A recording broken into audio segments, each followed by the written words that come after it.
سبحان الذی اسری بعبدہ، پاک ہے وہ ذات جو لے گئی اپنے بندے کو راتوں رات مسجد اقصی سے مسجد حرام سے مسجد اقصی تک۔ اگر یہ بات کسی انسان کی طرف منسوب ہوتی تو بات اور تھی، اگر یہ فعل حضور کی طرف منسوب ہوتا کہ حضور گئے تو بات اور تھی کہ میں آیا نہیں لایا گیا ہوں، حضور گئے نہیں لے جائے گئے ہیں، اور لے جانے والے وہ ذات ہے سبحان الذی اسری، وہ پاک ہے ہر عیب سے، ہر نقص سے، ہر ذوق سے، ہر کوتاہی سے، وہ منزہ ہے، اعلیٰ ہے، عرفہ ہے، بالا تر ہے، لہذا اس کی قدرت سے یہ ہرگز بعید نہیں کہ وہ اپنے بندے کو راتوں رات مسجد حرام سے مسجد اقصی اور پھر مسجد اقصی سے سدرۃ المنتہا تک لے جائے اور واپس لے آئے اور پھر مسجد حرام میں پہنچا دے۔ اور بعض روایات میں آتا ہے کہ وضو کا پانی ابھی بہ رہا تھا اور کنڈی جو ہے حضور کے مکان کی وہ ابھی ہل رہی تھی، معلوم ہوا وقت نہیں گزرا۔ میں کچھ بیان کروں گا، میرے بیان کرنے میں کچھ کمی اور بیشی ہونے کا اندیشہ ہے۔ اگر ہم اتنے خوش قسمت ہیں کہ وہ واقعہ ہمارے پاس ایک مفصل حدیث کی شکل میں موجود، اور حدیث بھی دوسرے یا تیسرے طبقے کی کتابوں کی نہیں، متفق علیہ، جس میں روایتاً جیسا کہ میں نے عرض کیا جس کا پایا تقریباً قرآن کے برابر، اور اس حدیث کے راوی ہیں حضرت مالک ابن صعصع رضی اللہ تعالی عنہ۔ ان کے بارے میں ایک بات ہے بڑی اہم، وہ نوٹ کر لیجئے۔ یہ انصاری صحابی ہیں، ان میں سے نہیں ہے کہ جنہیں حدیثیں بیان کرنے کا کوئی زیادہ شوق رہا ہو، یہ غالباً واحد حدیث ہے جو انہوں نے بیان کی، اور انہیں اس سے نہایت شغف تھا، نہایت محبت کے ساتھ انہوں نے اس کو محفوظ کیا تھا، اس کے ایک ایک لفظ کی حفاظت کی تھی۔ چنانچہ بعض دوسرے وہ صحابہ بھی جنہوں نے خود حضور سے یہ بات سنی ہوئی تھی، اب ایک تو وہ خود براہ راست روایت کر رہے ہیں حضور سے کہ ہم نے سنا، حضرت انس ابن مالک رضی اللہ تعالی عنہ خود، لیکن وہ صحابہ بھی ان کی خدمت میں خاص طور پر حاضر ہو کر ان سے اس روایت کو سنتے تھے، اس لیے کہ اس روایت میں ان کا درجہ بہت بلند ہے، ان کو اس سے بہت شغف تھا، تو صحابہ جو براہ راست حضور سے سن چکے وہ بھی ان کے پاس جا کر خاص طور پر اس حدیث کو سنا کرتے تھے۔ چنانچہ یہ روایت جو متفق علیہ ہے، یہ امام بخاری جو اس کو لائے ہیں عن قتادہ عن انس بن مالک عن مالک ابن صعصع رضی اللہ تعالی عنہم، حضرت انس ابن مالک سے روایت موجود ہے مسلم شریف میں براہ راست ان سے، لیکن یہ اس روایت کو بیان کر رہے ہیں حضرت مالک ابن صعصع رضی اللہ تعالی عنہ کے حوالے سے۔ روایت کیا ہے؟ ان النبی صلی اللہ علیہ وسلم حدثهم عن لیلۃ اسری بہ۔ اب دیکھیے یہ مرفوع حدیث ہو گئی، حضرت صعصع بیان فرما رہے ہیں کہ نبی اکرم صلی اللہ علیہ وسلم نے خود ہمیں سنایا، وہ حالات و واقعات سنائے جو اس رات کو پیش آئے جس رات کے انہیں لے جایا گیا۔ قال بینما انا فی الحطیم وربما قال فی الفجر، حضور فرماتے ہیں کہ میں اسی اثنا میں کہ میں حتیم میں تھا، اور ایک دوسری روایت میں الفاظ حجر آئے ہیں وہ بھی کہتے ہیں اسی حصے کو، مضطجعا میں لیٹا ہوا تھا، اذ اتانی آتن کہ اچانک میرے پاس ایک آنے والا آیا۔ یہ آنے والے کون ہیں؟ حضرت جبرائیل، یہ بعد میں واضح ہو جائے گا۔ فَاشْتَقَّ مَا بَيْنَ هَٰذِهِ إِلَىٰ هَٰذِهِ، حضور نے اشارہ فرمایا، اس نے یہاں سے یہاں تک میرا سینہ چاک کیا، یعنی من طفرت نہرہ الی شعرتہ، یہ جو گڑھا ہے حلق کا گڑھا، یہاں سے لے کر تیرے ناک تک سینہ چاک کیا۔ فاستخرج قلبی، اور میرا دل نکالا۔ ثم اعطیت بطست من ذهب مملوء ایمانا فغسل قلبی، پھر ایک تشت لایا گیا سنہری جو ایمان سے مملوء تھا، بھرا ہوا تھا، تو پھر اس کے ذریعے سے میرے اس قلب کو، سینے کو دھویا گیا۔ ثم غسل ثم اعید وفی روایت، اس کے بعد اس کو لوٹا دیا گیا اور پھر وہ زخم بھی سی دیا گیا۔ ایک روایت میں آتا ہے ثم غسل البطن بماء زمزم ثم ملئ ایمانا وحکمتا، اسی طریقے سے پورے پیٹ کو بھی صاف کیا گیا ماء زمزم سے، اور اس میں بھی ایمان اور حکمت بھر دیے گئے۔ ثم اعطیت بدابۃ، پھر میرے پاس ایک چوپایا لایا گیا، دون البغل فوق الحمار، جو بغل یعنی خچر سے تو کچھ چھوٹا تھا، اور حمار یعنی گدھے سے کچھ بڑا تھا۔ اب یہ جو سفید تھا، یقال لہ البراق، جس کا نام براق ہے، وَيَضَعُ خَطْوَهُ عِنْدَ أَقْصَى طَرْفِهِ، اور اس کا ہر قدم اس کی حد نگاہ پر جا کر پڑتا تھا۔ فَعِلْتُ عَلَيْهِ، میں اس پر سوار ہوا۔ فَانْطَلَقَ بِي جِبْرَائِیل، اب یہاں نام آ گیا، وہ آنے والے کون تھے؟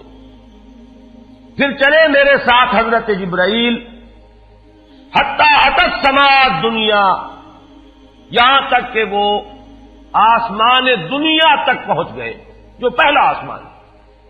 اب یہاں دیکھیے وہ روایت میں جو زمینی سفر کا درمیانی حصہ ہے وہ رہ گیا، دوسری روایات سے ہم اس کو جوڑ کر جمع کریں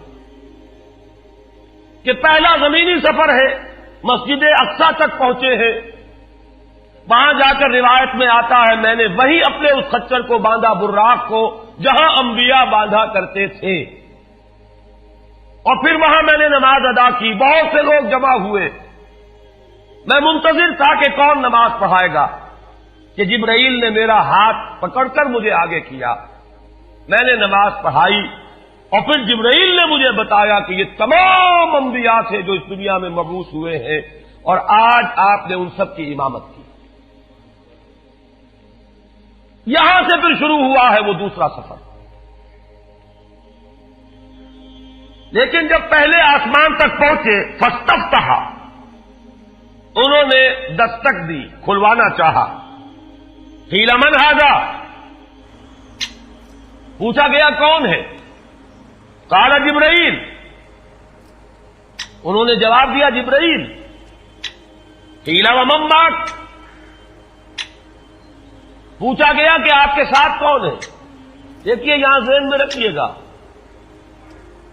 اس امکان کو کوئی شخص مسترد نہیں کر سکتا کہ ان ملائکہ کے علم میں ہو، لیکن پھر بھی پوچھ رہے ہیں۔ قانون قانون ہے، دروازے پر دستک دینی ہوگی، آئیڈینٹی ڈسکلوز کرنی ہوگی، چاہے علم میں ہو۔ جج جو ہے وہ اپنے علم کی بنیاد پر فیصلہ کبھی نہیں دے گا، وہ تو مقدمے کی سماعت ہوگی، شہادتوں کی بنیاد پر فیصلہ ہوگا۔ ذاتی علم کی بنیاد پر کرنا ہے تو وہ خود کسی اور عدالت میں اس مقدمے کو منتقل کرے اور وہاں گواہ کی حیثیت سے پیش ہو۔ تو قانون قانون ہے۔ پوچھا گیا آپ کے ساتھ کون ہے؟ قال محمد صلی اللہ علیہ وسلم۔ قیل وقد ارسل الیہ، پوچھا گیا کیا انہیں بلایا گیا ہے؟ قال نعم، انہوں نے فرمایا ہاں۔ قیل مرحبا بہ فنعم المجیء، جا ففتح فلما خلصت، اس کے بعد کہا گیا مرحبا ان کے لیے، تہنیت ہے، مبارکباد ہے، خوش آمدید ہے، کیا ہی اچھے ہیں وہ جو لائے گئے ہیں۔ پھر وہ سمائے دنیا جو ہے اس کا دروازہ کھولا گیا، میں اس میں داخل ہوا، فیضا فیہا آدم، میں نے دیکھا وہاں حضرت آدم تشریف فرما ہے۔ فقال ھذا ابوک، جبرائیل نے کہا یہ آپ کے جد امجد ہیں، فسلم علیہ، ان کو سلام کیجئے، فسلمت علیہ، میں نے انہیں سلام کہا، فرد السلام، انہوں نے سلام کا جواب دیا، ثم قال مرحبا بالابن الصالح والنبی الصالح، خوش آمدید ہے، مرحبا ہے صالح بیٹے اور صالح نبی پر۔ ثم صعد بی، پھر مجھے اور اٹھایا گیا، حتی اتی السماء الثانیۃ، یہاں تک کہ جبرائیل پہنچ گئے دوسرے آسمان تک۔ فاستفتح، پھر وہی سوال و جواب ہے، میں اب ترجمہ نہیں کروں گا۔ قیل من ھذا قال جبرائیل، قیل ومن معک قال محمد، قیل وقد ارسل الیہ قال نعم، قیل مرحبا بہ فنعم المجیء جاء ففتح فلما خلصت، جب یہ سارا اس کارروائی کے بعد داخل ہوئے ہیں دوسرے آسمان پر، فاذا یحییٰ وعیسیٰ وہو ابنا خالۃ، وہاں میں نے دیکھا کہ یحییٰ اور عیسیٰ ہیں اور یہ خالہ زاد بھائی ہیں۔ قال ھذا یحییٰ وھذا عیسیٰ فسلم علیہما، فسلمت فردا، ثم قال مرحبا بالاخ الصالح والنبی الصالح، انہوں نے بھی کہا خوش آمدید اور مرحبا ایک صالح بھائی اور صالح نبی کو، یہاں نوٹ کیجئے گا، حضرت عیسیٰ اور حضرت یحییٰ یہ بنی اسرائیل میں سے، لہذا حضور کو اپنا بیٹا نہیں کہہ سکتے، بھائی کہہ رہے ہیں۔ آدم جد امجد ہیں، انہوں نے بیٹا کہا ہے، مرحبا بابن الصالح والنبی الصالح، وہ نبی تو ہے، سب کہیں گے نبی، لیکن کوئی بھائی کہے گا، کوئی بیٹا کہے گا، ابراہیم بیٹا کہیں گے، موسیٰ وہ بھائی کہیں گے، جن کی نسل سے آپ نہیں ہیں، وہ جو براہ راست نسل چلی آ رہی ہے اس میں جو ذکر کرے گا وہ بیٹے کے لفظ سے کرے گا۔ ثم صعد بی الی السماء الثالثۃ فاستفتح، قیل من ھذا قال جبرائیل، قیل ومن معک قال محمدا، قیل وقد ارسل الیہ قال نعم، قیل مرحبا بہ فنعم المجیء جاء ففتح فلما خلصت اذا یوسف قال ھذا یوسف فسلم علیہ، فسلمت علیہ، فرد، ثم قال مرحبا بالاخ الصالح والنبی الصالح۔ اب مجھے ترجمے کی ضرورت نہیں ہے، ایک مرتبہ بات آپ نے سمجھ لی، اب تیزی کے ساتھ میں اس حدیث کو پڑھ دینا چاہتا ہوں۔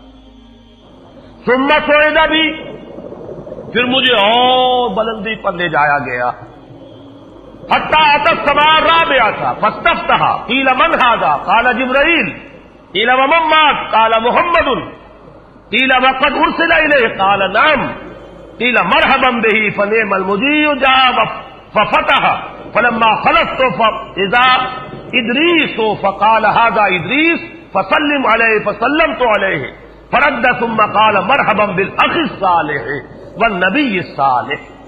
یہاں ملاقات ہوئی حضرت ادریس علیہ الصلوۃ والسلام سے۔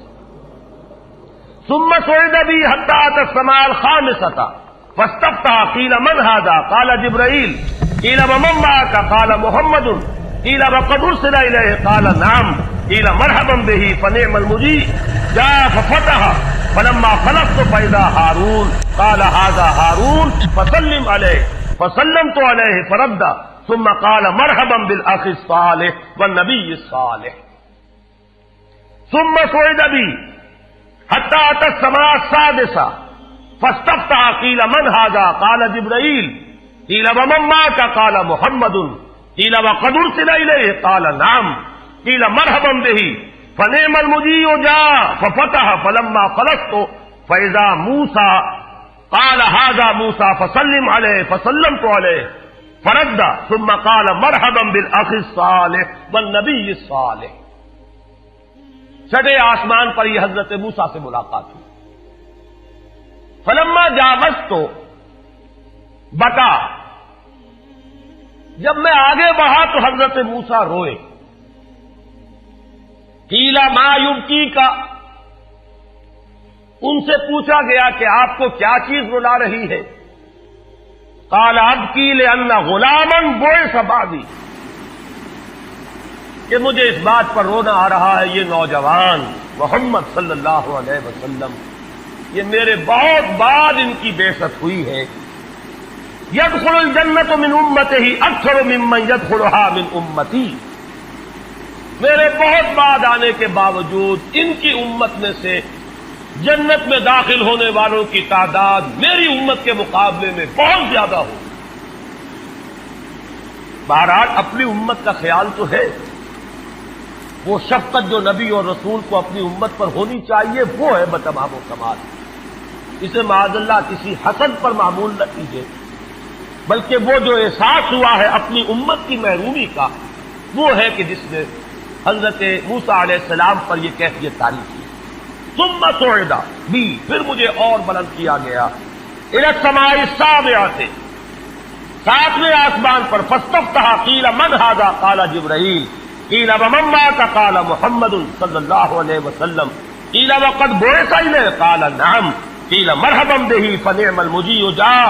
فلما خلصت فاذا ابراہیم قال ھذا ابوک ابراہیم فسلم علیہ، فسلمت علیہ فرد السلام ثم قال مرحبا بالابن الصالح والنبی الصالح. حضرت ابراہیم نے پھر استقبال کیا، خوش آمدید صالح بیٹے اور صالح نبی کے لیے. ثم رفعت، اب ذرا یہاں نوٹ کیجئے گا، یہاں صعد تو نہیں آیا، صعد ابھی نہیں آیا، رفعت. پھر مجھے اور بلند کیا گیا الی سدرۃ المنتہی. یہ سدرہ منتہا ہے جس کا ذکر ہے سورۃ النجم. اسی سدرۃ المنتہا کے پاس جنت ماوا ہے، وہ جس کا وعدہ کیا گیا ہے، جو ٹھکانہ بنے گی اللہ کے نیکوکار بندوں کا، جس میں وہ رہیں گے ہمیشہ ہمیش. فادخلوها خالدین، وہ بھی وہی ہے. پھر اٹھائے گئے حضور بیت المعمور تک. ثم اعطیت باناء من خمر واناء من لبن واناء من عسل. پھر میرے سامنے یہ بیت معمور کیا ہے یہ بھی جان لیجئے. یہ در حقیقت اس سمائے سابعہ پر، ساتویں آسمان پر خانہ کعبہ کا اصل جو ہے اللہ کا گھر، جس کا یہ ظل اور سایہ اس دنیا میں ہے خانہ کعبہ، یہ ہے وہ بیت المعمور، جس کے بارے میں ایک اور روایت میں الفاظ یہ آئے ہیں، اس میں روزانہ 70,000 فرشتے داخل ہوتے ہیں، اور جو فرشتہ ایک مرتبہ داخل ہوا ہے آج تک اسے دوبارہ داخل ہونے کی نوبت نہیں آئی. اسی طریقے سے وہ فرشتے ہیں جو طواف کرتے ہیں خانہ کعبہ کا.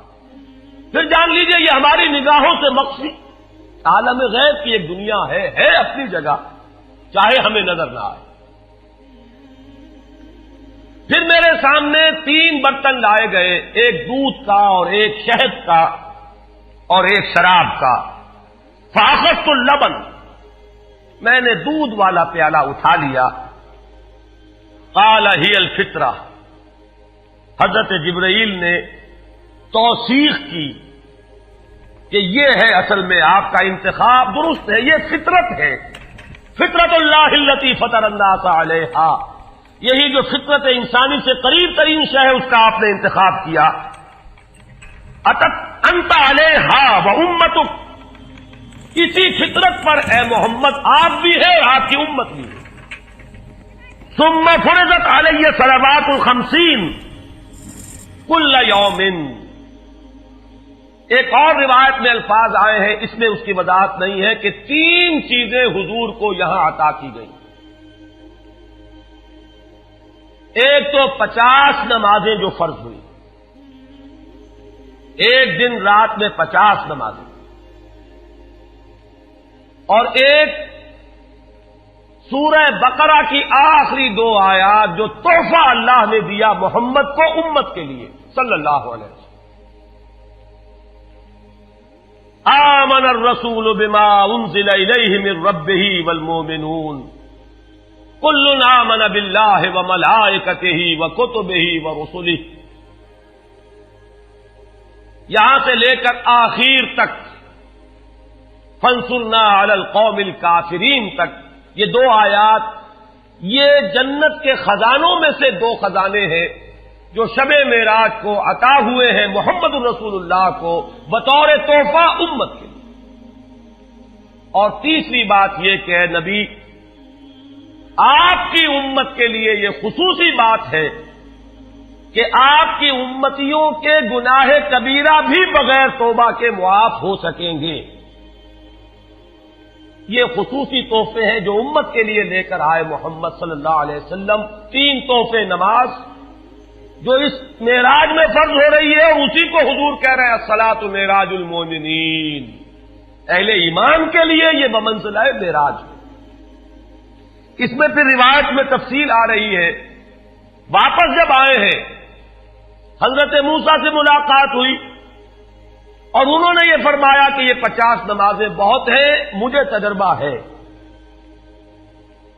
تمہاری امت اس کا تحمل نہ کر سکے گی, واپس جاؤ درخواست کرو کم کرواؤ. حضور گئے, 10 نمازیں اس میں معاف ہوئی, 40 ہوئی. پھر یہی بات ہوئی, پھر بھیجا حضرت موسیٰ نے, پھر 30 ہوئی, پھر 20 ہوئی, چوتھی مرتبہ پھر وہ 10 اور پھر 5 رہ گئیں. اس پر بھی حضرت موسیٰ نے یہ کہا اب بھی جاؤ یہ بھی بھاری ہے. حضور نے فرمایا مجھے شرم آتی ہے, میں اتنی مرتبہ جا چکا ہوں, مزید اب جانے سے حیا محسوس کر رہا ہوں. تو ندا آئی کہ یہ 5 ہی 50 کے برابر ہیں. ہمارے ہاں قول بدلا نہیں جاتا. یہ 5 جو ہے در حقیقت یہ قائم مقام ہے ان 50 کے کہ جو اولاً ہم نے فرض کی تھی. یہ 50 ہی شمار ہوں گی اگر ان کا انسان ان پر مداومت اختیار کر لے. میں آخری جملہ آپ کو اس کا سنا دیتا ہوں. فَأُمِرْتُ بِخَمْسِ صَلَوَاتٍ كُلَّ يَوْمٍ فَرَجَعْتُ إِلَىٰ مُوسَىٰ فَقَالَ بِمَا أُمِرْتُ بِخَمْسِ صَلَوَاتٍ كُلَّ يَوْمٍ قَالَ إِنَّ أُمَّتَكَ لَا تَسْتَطِيعُ 5 صَلَوَاتٍ كُلَّ يَوْمٍ وَإِنِّي قَدْ جَرَّبْتُ النَّاسَ قَبْلَكَ وَعَالَجْتُ بَنِي إِسْرَائِيلَ أَشَدَّ الْمُعَالَجَةِ. میں نے بنی اسرائیل کا حتی الامکان معالجہ کیا, ان کے حالات کو درست کرنے کی کوشش کی, لیکن مجھے تجربہ ہے یہ 5 بھی نہیں جھیلی جائیں گی. فَارْجِعْ إِلَىٰ رَبِّكَ فَاسْأَلْهُ التَّخْفِيفَ, مزید تخفیف چاہیے لِأُمَّتِكَ قَالَ سَأَلْتُ رَبِّي حَتَّىٰ اسْتَحْيَيْتُ وَلَٰكِنِّي أَرْضَىٰ وَأُسِلُّمُ قَالَ فَلَمَّا جَاوَزْتُ نَادَىٰ مُنَادٍ ابزیت فریضتی وخففت عن عبادی. متفق علیہ. مجھے ندا آئی کہ میں نے اپنے بندوں پر تخفیف کی. اس میں وہ ذکر نہیں ہے, دوسری روایت میں ہے کہ ساتھ ہی وضاحت ہو گئی کہ یہ 5 نمازیں بھی 50 کے برابر ہے.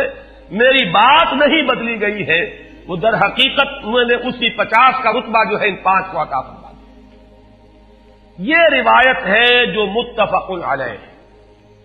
روایات کثیر, جنت اور دوزخ کے جو مشاہدات کرائے گئے وہ بہت تفصیل سے دوسری روایات میں, لیکن کسی اور روایت کا استناد کے اعتبار سے, اسناد کے اعتبار سے وہ درجہ نہیں ہے جو اس روایت کا.